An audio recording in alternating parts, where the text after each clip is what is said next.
Let's learn how to divide the number 10 by 500 using the long division method.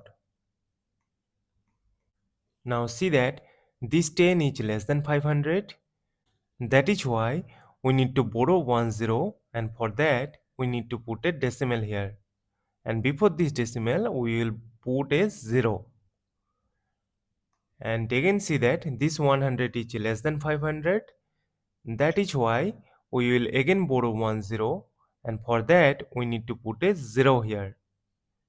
Now we know that 500 times 2 is equal to 1000.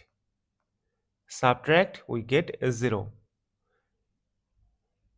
Now since we have got the number 0, so we will stop.